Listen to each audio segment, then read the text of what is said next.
Welcome, everybody. Thank you so much for being here. I see that right now there are 41 of you.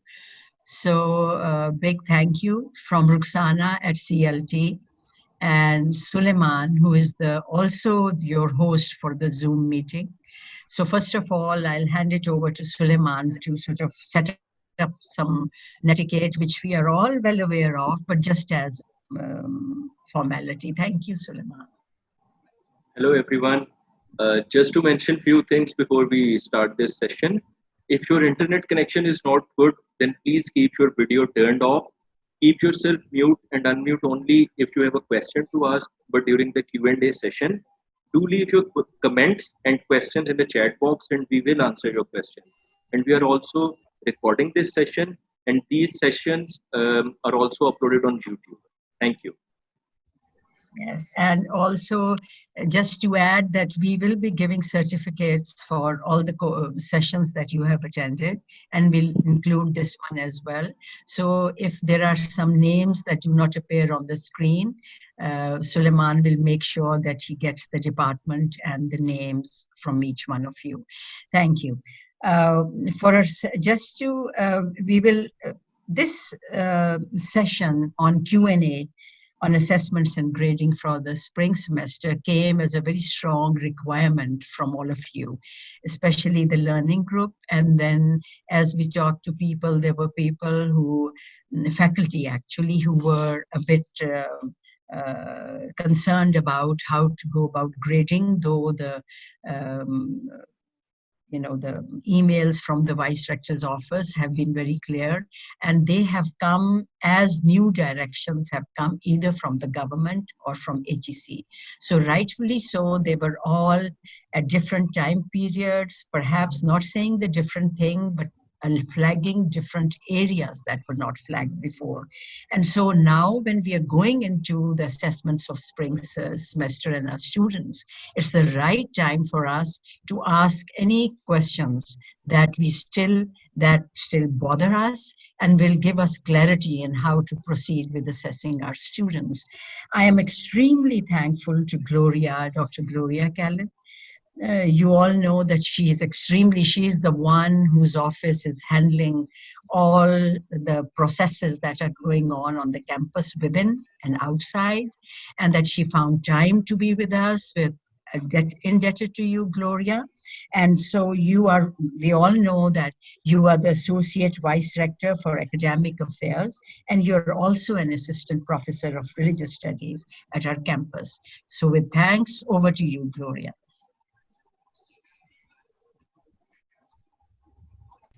Assalamualaikum everyone. Thank you so much for inviting me for this session, and it's a pleasure to see all of you. I'm sorry I couldn't use my camera. The internet connection is unstable, so that is why I'm just going to use my mic. I know regarding assessment, there has been a lot of anxiety as well from faculty, and a lot of questions have been asked. That how do we go about it? How do we ensure that it's a fair assessment for our students? I think we cannot talk about a current assessment policy without having a quick review of spring 2020 online teaching, how we have come so far. So right from the beginning, when the March, when we knew that we have to move for spring online teaching, we held a Moodle training session. And at that time as well, we started talking about online teaching and what other components are actually required for preparation for that. So for online teaching and tools and practices and basics of online pedagogy were actually addressed. And Dr. Bob also addressed the issue of rethinking course goals and student learning objective and valid assessment tools. When we talk about assessment, we cannot talk about assessment in a vacuum, in the sense that it is very much linked with the course design. And when faculty started redesigning the courses for online teaching, at that point we tried our best to support faculty and provide them with assistance for what things they should be considering while they redesign their courses. Again, I am very grateful, along with other administrative staff, that faculty has done a great job in preparing their courses from traditional face-to-face classroom setting to transferring them to online or remote learning. So then we have been actually uploading our COVID update, page as well, where we have different resources which have addressed the assessment issues. So these all resources have been provided to help faculty to consider right at the beginning, when they were just redesigning their courses, that when they set up their student learning objectives, they also think about assessment, that how they will be assessing their students. And we provided guidelines as well, that these are challenging times for all of us, not only for faculty, but also for students. And considering student situation, we do have a very diverse student body. There are students who are coming from very well-off families and who are living in urban areas, but then there are students who do not have access to internet or who have very limited access to internet. So Academic Advising Center has been in touch with you, and we have been preparing course packages and then USBs for the students, so that their semester would be saved and they'll continue to work on their semester. So thank you so much to all those faculty members as well who have walked an extra mile and preparing all those course materials for those students who were needing that in form of the course packages. So then also I would like to comment on Dr. Mavish's e-learning handbook, because everything happened in emergency situation. But we tried our best that we provide some help and reflection and guidelines for faculty as they redesign their courses, that they also start planning for their assessments. And we understand that for every program and for courses and for different classes, assessment would mean different thing. It is not one universal tool that we can apply. So having said that, so our grading policy, while we were just working on this, we also considered a possibility of providing pass and fail grade to our students. And actually some of the senior faculty suggested that, because we are not alone in this. Of course, the situation is all around the world, and there are some universities who have considered pass-fail option for their students. And but for us, we did not consider it suitable, because there are some students who are registered for spring 2020 to improve their CGPA. So if we give them pass or fail, then they wouldn't be able to improve their grade, and with pass and fail, their CGPA would be static, it wouldn't change. So that is why we have with consideration and a lot of discussion, we have opted for this flexible grading policy, that all students who have registered for spring 2020 classes, grade of C or above. Or if the situation is like this, that they do not have internet access, or they are finding the concepts difficult, they are not grasping the course well, then they should be given incomplete. And in the summer, they will be given opportunity to actually work on those courses and complete their complete their courses. So we do understand there is a mixed kind of reaction from faculty on this grading policy, because some see that as a compromise, while others see as an appropriate compassion.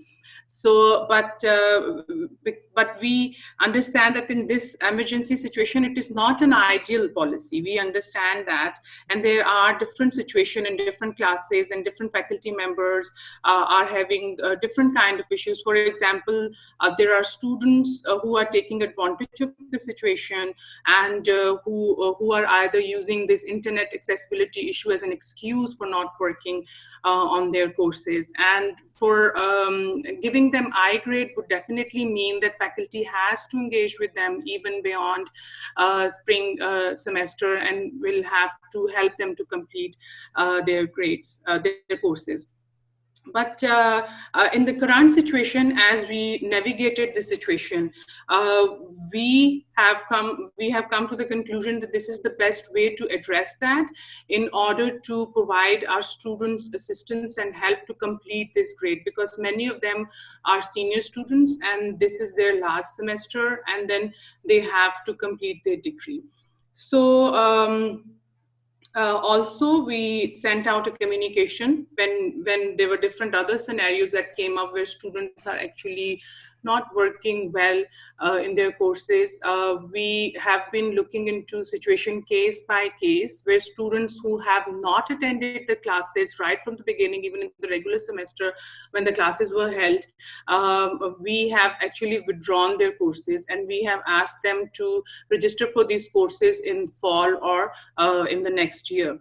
For students who have internet access issues and who were actually attending the classes right from the beginning, but then we lost contact with them right when we shifted to remote learning, we actually referred those students to academic advising, that those students can be contacted through advising, and then course packages were sent to them. And again, for students who are actually finding it difficult now to grasp the concepts of the course, because for all the experience, for online experience students, if we look at the student situation, some have registered 5 courses, some have registered for 6 courses. And different faculty members are, of course, using different methods to work on their courses. So from students' side, they have a lot to work on. So considering that also, that students have sometimes family situations, and lifestyle has also changed pretty much. There are students who are working in their houses and or taking care of the businesses, because we have been receiving all kinds of issues from students. So considering all these things, to address this kind of situation, we have asked faculty to actually give these students I grades, because for some situations we do not have clarity that what's going on with students. So it's kind of giving a window and opportunity to students to actually complete their coursework for spring 2020. So that's all from like grading policy for spring. And if you have any questions regarding this, then I'm happy to respond to your questions. Thank you, Gloria. I'll not be in between you and the rest of the faculty. So I guess the faculty may please raise their hand or alert us through chat. Yeah, Shinho is the first one to go. Over to you, Shinho. I want to ask you whether do we have the final exam schedules for the, I mean, before we had the final exam schedule, but I don't know, this time we have the final exam schedule, because last time, Yes, we can hear you, Shinho, please continue. But this time, even if we do not need to have allocate the classrooms, the timing is concerned. If many class want to have the final exam at the same time, the Moodle, if somebody want to use most of the people want to use the Moodle, then maybe Moodle will get some burden, the high load. So if the scheduling is possible, I want to have it. So is there any plan for making a final exam schedule? When this grading policy was made, it was made with an assumption that students are not coming back on the campus.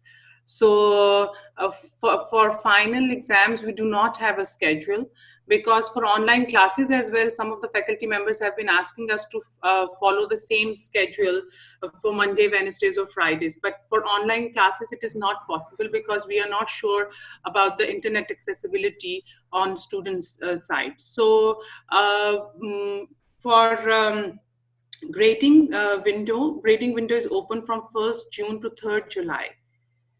So faculty members themselves should schedule their own the final exam. Yes. So it's up to the faculty that how you would like to schedule your exams for your classes. We are not giving any standard schedule to a faculty for this. I hope this answers your question. Actually, but because I'm worrying if many people want to have the midterm exam on the same times, maybe Moodle may have the high load. That I'm worrying about it, because tomorrow I want to mention something like this. Yes, like from IT side, I think that's a valid concern about Moodle. But actually, I cannot speak to this situation about Moodle load. But so far, initially there were issues, and Mr. Anthony is actually sharing the reports. Initially, there were issues regarding Moodle, but now, as far as I know, things are running smooth. So it's up to faculty how, because not everyone have scheduled final exams. Even for my own class, my assessment is actually based on multiple assignments and reflections. So I'm not relying entirely on final exams. So I'm sure that the situation vary from faculty to faculty. Okay. Yeah, I think that explains it a lot. I have a question from Kuratulan for you and Derek Bakker. Derek, I'd ask you to ask the question yourself, but first I'd ask what Kuratulan has said. If some students have access to internet and still have not yet submitted any assignment on Moodle, do we give them an I or NS? If the student was not in the class right from the beginning of the semester, even when we had a couple of weeks for regular classes, and then the student was not online either. So if the student never showed up in any of the mode of teaching, then NS should be given. But if student was active on Moodle for some time and then inactive again and then active, then we are not sure what students are going through. In this situation, I grade should be given, and then the student should be given another opportunity to complete the course. Okay. I think Derek had the same question, but then there is a question by Shazia Ilyas. If the student attended just for 1 or 2 weeks, then what? Actually, I sent out an email to faculty about the same issue. Like if the students have just attended for 1 or 2 weeks, then we are getting in touch with the students and trying to know what the student is going through. But we know that on if student has missed most of a semester, the student cannot cover that content even with incomplete. So in this case, we are asking student to withdraw the course. And generally, we have a policy that we are not allowing any withdrawals at this point because there is a financial implication connected with that. But case by case, I'm looking into the situation, and then we are approving late withdrawals for such students who have been coming just for 1 or 2 weeks, and then there's a lot for them to cover. In such cases, we are just asking them for withdrawing their courses. Okay, there are some other courses, Sylvia, Shaista Jabeen, and Nadeem Asghar. May I request you to please proceed with your questions if you can? Nadeem Asghar first. Okay. Nadeem. Can I go? Okay. Sorry. So I was just wondering. Okay, we can give the students I grade and then what? How much time they have to complete? Because with some of the students, they are telling us that they don't have time, that they are overburdened with work. Once the semester and every other course is done, if they continue not to submit the assignments, what to do? Do we wait until they are back to the university? How to go around this? When we actually drafted this policy, at that point, we were assuming that we will be back on campus in June or July. But now with the new government announcement, we are not coming back till 15th of July. So at that point, we were providing an opportunity to students to come back on the campus, and we were planning to provide them with residential facilities so that they can work on their courses, because most of these students have internet issues who are actually in this scenario of incomplete grades. So at the moment, we are just saying that they can complete their courses during summer semester. Summer is actually starting on 2nd of August. And it will be wrapped up in September.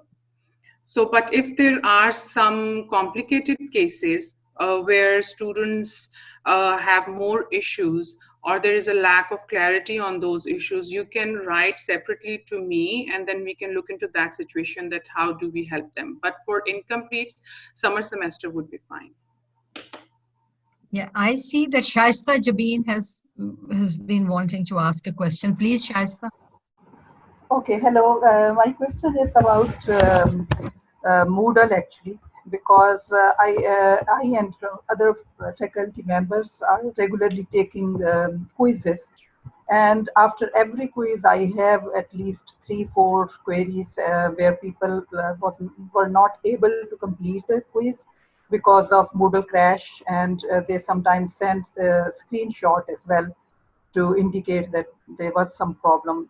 Some of the problem, I don't know how much is genuine and how many problems are not genuine, but after every quiz there are problems. So what I am doing, I'm at the moment, I'm just keeping a record, and I'm planning, I just want to have your suggestion, Dr. Gloria, as well, that at the end, if I plan to have a quiz for those people who have some problem, an extra quiz for those people who had some problem with the internet or with Moodle, just to compensate what they have experienced.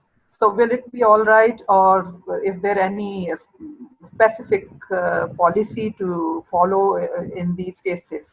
Because it's not only 1 or 2 examples, there are a number of examples. So I actually don't know how to deal with it. I'm just keeping a record, and at the end, that's my own suggestion, that at the end, if I make a separate quiz for those people, just to compensate. Right. Actually, there are 2 issues when it comes to Moodle. One is capability issue from students' side, that sometimes they are not able to attempt the quiz well. And then the second issue can be IT related. So even for myself, for my class, I have to reopen the quizzes again and again. I have to create that flexibility for students, that they will be able to complete the quizzes. And I know that it is not ideal, and it can be very frustrating on the part of faculty, but at the moment there is no other way to handle this. So it would be perfectly fine if for such students you want to have another quiz to wrap up your course, that would be fine.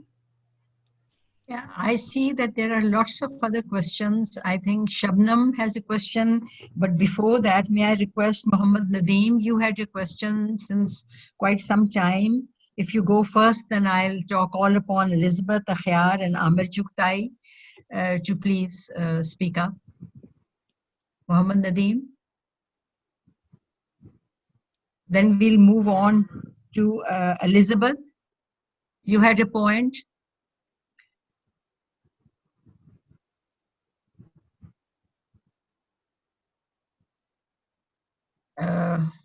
Elizabeth is not responding. Muhammad Khyar had asked about what is the cutoff date to award the final grade. So may we end with this spring semester? That is 3rd July. Okay. But if there are incompletes, that is for regular students who are actually when you will be wrapping up your classes. For spring 2020, the grading window will be open from 1st June to 3rd July. But for incompletes, the summer semester will be wrapping up in September. So we will make sure that incompletes stay as incompletes. They don't turn into F till September. But again, I say that if there are more complex cases, you are welcome to discuss that with me. Great. I think that's a good policy. I way to go about it. What is the, there's another question. When is the fall semester starting from Amir Chuktai? On 11th of October, we have freshman experience, and on 26th October, fall semester will be starting, but it's a floating date. Depending on the situation, it can change. Maybe we can start early or maybe in November sometime, because HEC actually asked us to plan for fall semester even with this scenario as well, that if we are not able to come back on the campus at all, what if fall also has to be done in the same way we are doing spring 20.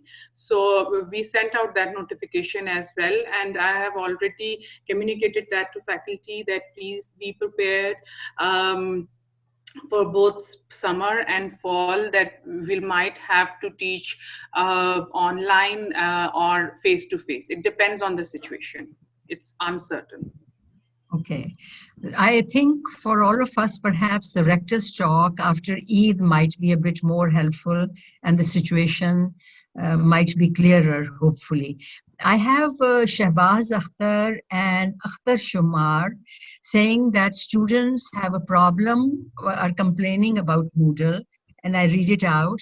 They are having a hard time accessing Moodle and uploading the assigned tasks, especially for Urdu. If they are sharing the work via email or other platform, do we proceed with the grading, or is it compulsory for students to submit via Moodle? Over to you, Gloria. I think for Urdu, that's fine. Actually, this is HEC requirement for us that we have to make sure that all our courses are on our LMS. And I understand that in some cases it is not possible for students to submit each and everything on Moodle. So email would work as well. So that's perfectly fine, but we want that all course should be on Moodle so that it is accessible for all students. Yeah, that's a great thing, because tomorrow Shinhu will talk about how you're going to use your grading on Moodle. And I hope he covers that point, that if not all assignments are on Moodle, then how do you ensure that grading on Moodle is 360 degrees complete with all the assessments done outside Moodle as well? And I think that's a question for you, Shinho, for tomorrow. I see that Musarat has a question, but I've had Shabnam waiting for a long time to ask a question. Shabnam, please. My question is that how about the students who are submitting their assignments, but their work are very below the passing score? Still, we have to give them C. For example, in mathematics, giving C means you are giving them 73%. And 73% means that the student has known some basics of the course, but some of the students are doing very poor performance in the course, and some of the courses are prereq of the next courses. So what should we do in this case? And my second question is that how about the students who are submitting their assignments, but we know that their work is not their own, because when they take their viva, so they are not able to answer the questions which they have written. So what we do regarding these two kinds of students? I don't know, Gloria, if you understood the first question. I couldn't. I did understand what she was saying in the second question about students not submitting their own assignments, so there was probable cheating of some sort and integrity issue on that side, and then how to go about it. But I wonder if you got the first question. I didn't. I couldn't hear properly. Yes. Yeah, please, Shabnam, if you could repeat the first question. My first question is that how about the students who are doing performance very poor? For example, their performance is very below the average score, like very below the passing mark. So still, are we supposed to give them C? Because giving them C means we are giving them 73% marks in a course. And in a course like a mathematics, giving a student 73% means he or she knows well about the course. But some of the courses are clear of the next courses. So by giving them C, maybe in the next courses they will get trouble into getting the topics of the next course if they are not doing very well in that course. Yeah, we'll start with the first question first, and then we'll go on to the second query that you had, Gloria. Okay, so as I understand your question is that what about the students who are performing below average? Do they deserve C grade or not? I think we have already addressed that the students who are unable to understand the concepts and their performance is not good, they have to actually come up to at least that average level, and for them I grade should be given.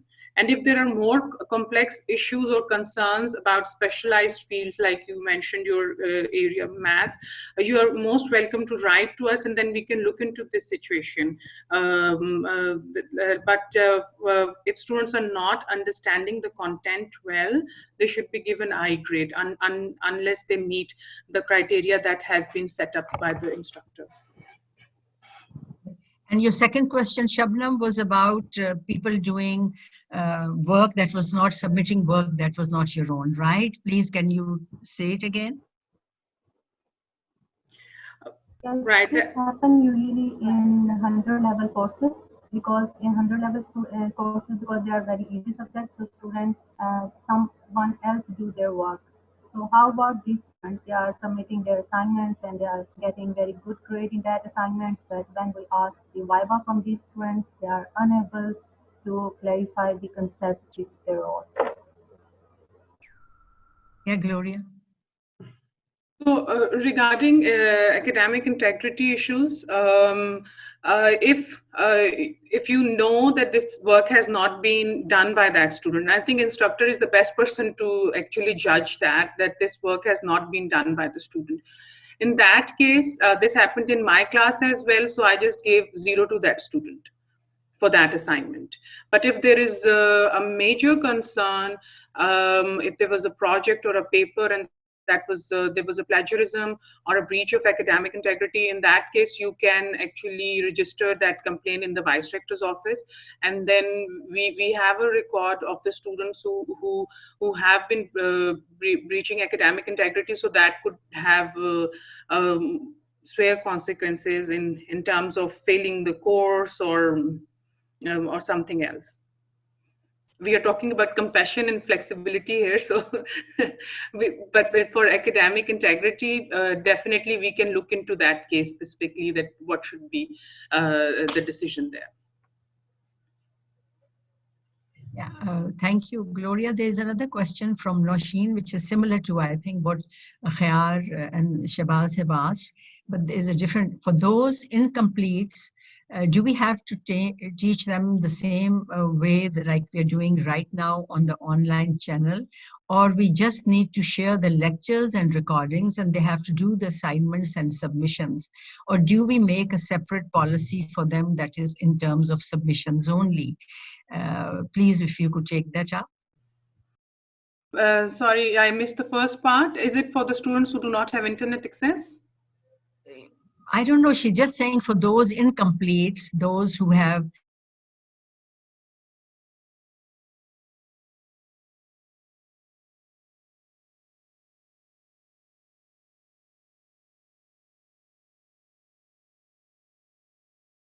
Could you please ask the question yourself to clarify?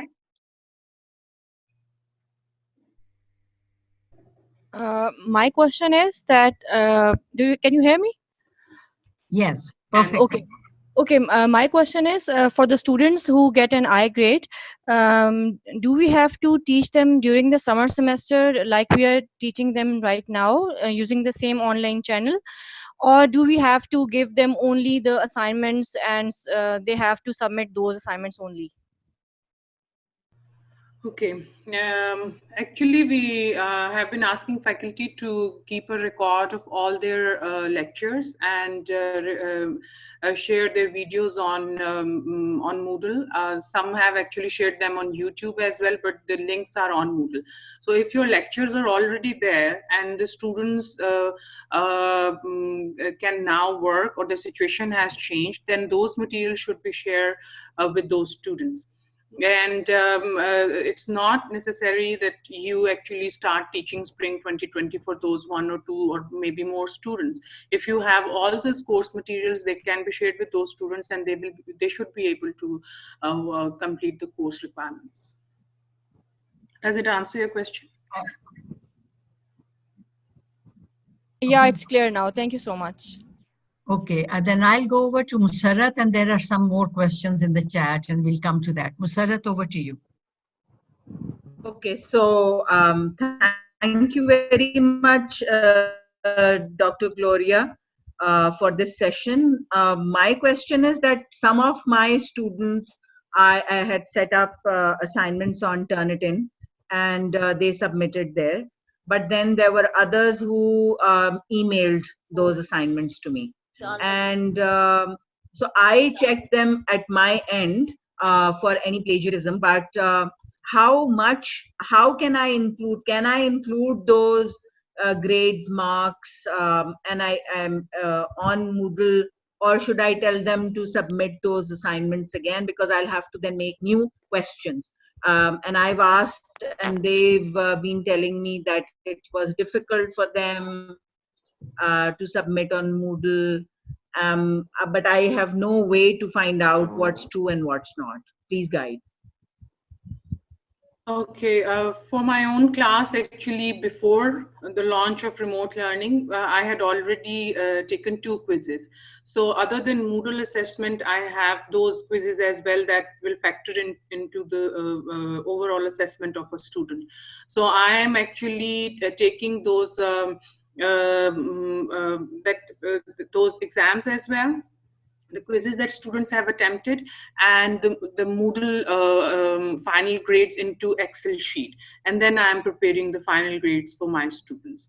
I know at the moment, if you have email as well, and then Moodle, and if there was some work already done in the regular setting of the class, so there are 2 or 3 scenarios from where you have to draw the grading for your class. So, but it should be fine, because I am facing the same situation, but I am using Excel sheet, and I think Dr. Shinu can also give some feedback on your question. But this is how I am dealing with for my class. I hope it helps. Okay, thank you. Thank you. It does. Okay, thank you. Okay. Ahmed Mahmood Qureshi has asked a question. Are we recommending to use the full spectrum of C grade, C minus C, C plus, C minus, C plus sort of thing? Yes. It's C. Okay. C minus, C plus, or C. It's still C. Okay. Okay, great. Samina has, I think, a question. She says, a student has registered in my course more than once. He has never completed, and now again has registered and is doing nothing. What to do about him? Yes, that for such students, actually, I wrote an email to which more than, I think, 40 faculty members responded to me. And I looked into those cases.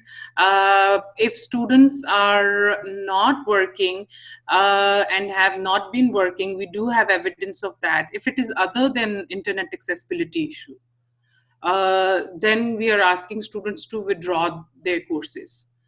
But if it is internet accessibility issue and the student has been working on and off, because there is no medium to check that if they are telling the truth about the internet accessibility issue.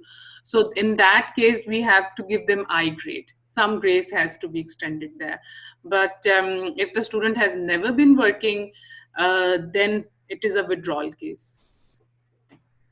Gloria, he does not have internet access issue. I have taken the open book exam. Before online learning, I took the quiz, and he's not doing anything. In open book exam, there were 27 short questions. Open book exam for about 4 hours. And he hardly attempted 5 or 6. So I really don't know. It hurts me to give him C grade, honestly. So what should I do? He already withdraw my course, I think 2 or 3 times. Right. In that case, that case has to be seen individually, because actually we just had some situations where faculty members were asking students to withdraw from their courses, and the students had issues. Either they were going through some compelling circumstances, or they had internet accessibility issues. So that is why this decision is centralized. Although we are not encouraging withdrawals, but late withdrawals are approved depending on the situation. So please write an email to me and we can discuss that. Okay, thank you so much. You're welcome. I do not see any more questions, but if there are anybody among you that would like to ask, please go ahead before we close. Suleiman, any in chat that I missed? No. Alvina Wasim also says that it actually hurts to give C to those who do not do anything in class or in course despite all efforts. I can understand. I think, Gloria, you know that frustration, what faculty feel when students they think that students have a free carte blanche. Since there are no more questions from the audience, let me thank each one of you for being here right now.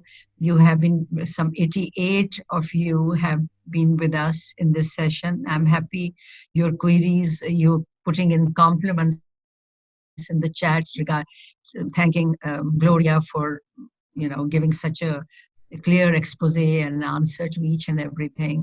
But there's one, Maheen Sia, I didn't see any difference between naturals. NS and withdrawal. Can you please clarify it further? Gloria, one more for you. Okay. For NS is no show, and NS is for those students who did not come to your class even when there was a regular class setting. Right from the beginning, they are not there. And they are also not communicating to you when a remote learning was launched, because there were some students who didn't show up in the classes because the first part of spring was disturbed because of PSL matches as well. So there were some issues there as well. So if students didn't show up there, and right from the beginning they are not there, even on remote learning as well, they didn't show up, then it is no show. But if the students have other issues, like they attended 1 or 2 or 3 classes, did some work, and then was not active on online teaching as well, or had access, it depends on the case actually, or have access to internet as well and not completing the course requirement, in that case we ask the student to withdraw the course. So if the student is not there at all, it's no show, but it is other than internet accessibility issue, then we can consider withdrawal for that student. And actually it's in benefit of student, because if the student no show is equivalent to F, it will hit his CGPA. But for withdrawal, that will not have any impact on student's CGPA. So we look into that situation, and then we try to rescue that student or try to find a solution for that problem. So again, if you have any students like that, you can write to me in any email about any situation. There is one more, Umar Sharif. I'm sorry. No, was that clear? Yeah, Umar Sharif has, lots of people are saying thanks to you, Gloria, for the clarity over this issue. But Umar Sharif is saying, what if we award I grade to a student? And if students complete in the summer, so will we have access to the grading again to do it? No, the grading window will be closed actually by 3rd July. For Empower setting, we'll need So to if we close it, award, yes. So then actually we'll be directly sending grades to Academic Services Office, and they will be uploading that. But I am actually noting that down. That if we can reopen it, but usually we do not. But if in the given situation we can, we will do that. But otherwise, you can send your grades to Academic Office and they will be uploading your grades. okay, that was a very relevant question, I think, and well thought out in terms of logistics. What is the last day of the current semester, Shaista Jameen? It's 12th June. Okay. Then Alvina has another comment. We did have classes with every student, and in lockdown, suddenly they have been stormed with so many issues. So it is to be creative on their part. That is just a comment. Umar Sharif also, everybody. I don't see any other question. Can I ask a question? Please. Thank you, Ruxana. So this is about the incomplete. That even in previous semesters, when we upload an I, what the practice is that if the faculty member has to go to the academic office and there's a form to be filled there. And so even if we open the Empower, the window to change the grade, I don't think that we have that in place right now to change it on Empower. It has to go through the academic office. Is that correct? Yes, that's correct. You have to fill in a grade change form. Yes, that's correct. And also, another question, Dr. Gloria, what are some of the situations in which a withdrawal could be considered? A withdrawal can be considered if a student couldn't do most of the coursework up till now. Because it's almost whole semester is gone, and then if it is a lot of work, then we are not requesting faculty to give them I grade. Although in some situations, some faculty are willing. They themselves are actually considering I grade option when we are saying that, okay, the student has to cover a lot. So this student can withdraw, but the student has to actually submit a form for withdrawing the course. So, and the student needs to be informed. We cannot just withdraw the course on behalf of the student. So in such situations, some faculty members are actually willing to work with those students. But if, again, it's faculty's choice and situation, like if the student has to cover, say, more than 80% or a big piece of the course, and that's impossible, in that situation, we can consider withdrawal. Or if student has some issues, for example, because everyone is going through difficult circumstances, if God forbid there is sickness or death in a family and the student cannot concentrate on the course, then we are also considering retroactive drop for the student, like we are dropping the courses, but we are just doing it very carefully because it has again a financial implication. But we are looking into situations case by case, and if student cannot continue because of emotional health issues or because of mental health issues, then we are allowing them to withdraw the courses. Right. Thank you for replying. Would it be possible for you or a committee to send the faculty or share with the faculty what would be some of the main things why or when a withdrawal could be considered? Just the way you mentioned, it could be death in a family or sickness or any other thing, because there could be a lot of students who have not finished 80% of the work, right? And that also could be because of lack of internet facility access, or it could be because the student is careless. So we need to be sure that when we, what are some of the conditions when a withdrawal could be considered? Actually, I sent out an email because advising center has been dealing with the students who have just suddenly lost the connection with the faculty. So it is mainly about internet access. But students who have been going through different circumstances, or who have been or for example, some didn't have computers, or and because of the lockdown, they couldn't go and fix their computers and things like that. So it depends on the situation. I actually already addressed that issue, and about 40 to 45 faculty members submitted the list of their students in the vice rector's office who are not regular to their classes. So we are looking into this situation case by case, that is it no-show case or is it a withdrawal. So if you have any situations like that, please feel free to send an email to me. Thank you. Thank you. Okay, Hafsa Batul has put up a question in chat to me. She says, I have received, one of my students sent this message to me. I don't know what to do. Ma'am, I haven't received the course pack yet. How can I complete this course? So her question is, what do we do in this case, as this student is one of the hardworking ones in her class? Actually, the postage services are also not working well. So the advising center has already sent the packages, and I'm sure they will be getting them soon. But if there are situations like that, feel free to get in touch with me and advising center. Then we can actually, advising center would be the best one to respond to this query, because they have kept all the data and they know what's going on with this.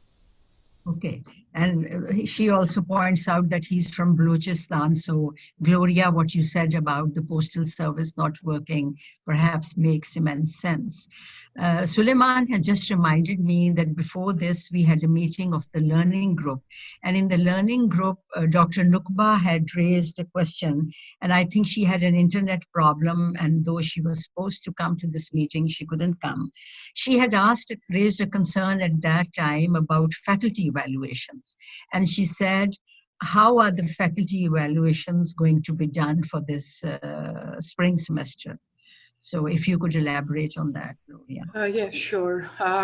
Actually, we are not going to open faculty evaluations in Empower like regular semester, but we want to get feedback from students about teaching effectiveness, about student engagement, and about their online experience.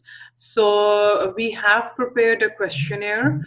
Actually, Dr. Tebi prepared that questionnaire. It's a very small survey. We will be launching it. It's actually launched yesterday, I guess. So, so this is to actually assess the experience, online experience, for and to see what we can take from here to the next semester, if it has to be online, or what we can take from this experience in post-pandemic time as well.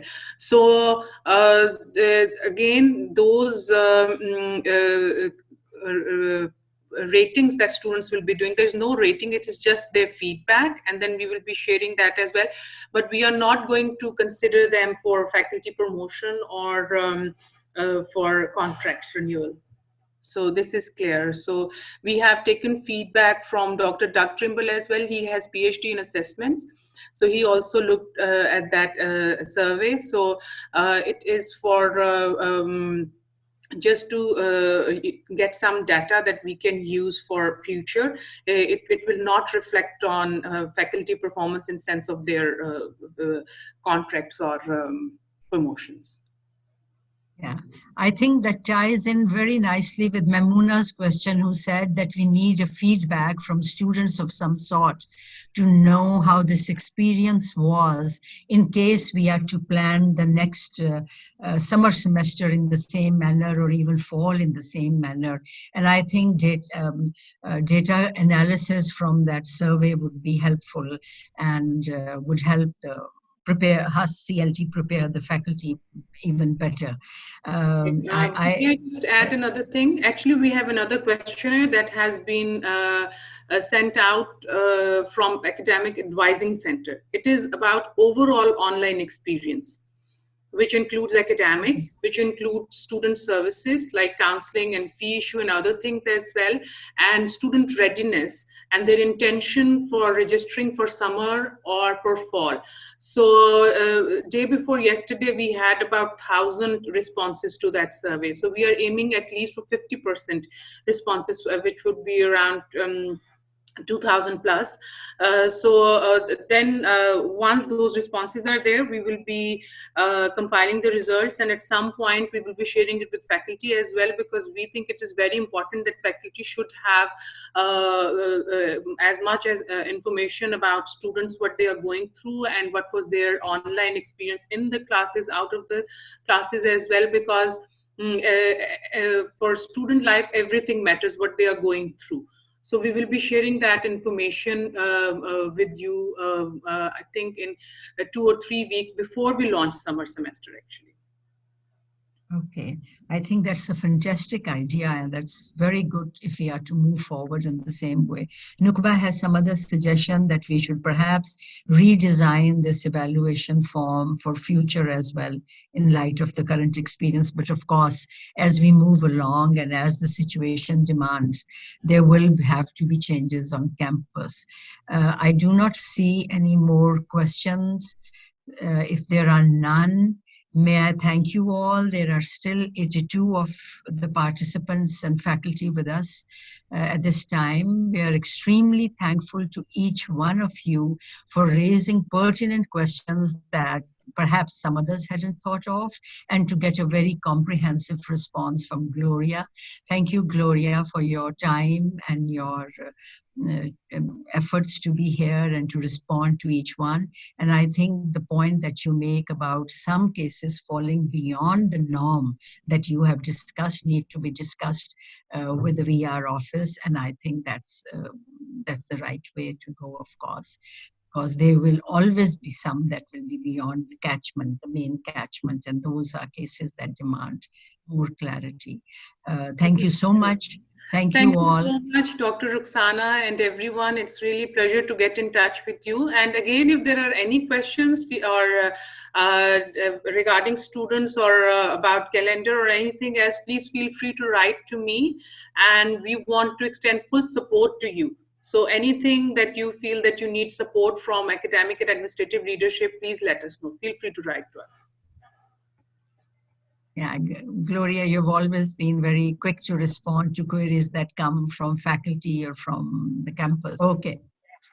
Goodbye. Thank you. Okay. Goodbye. Thank you.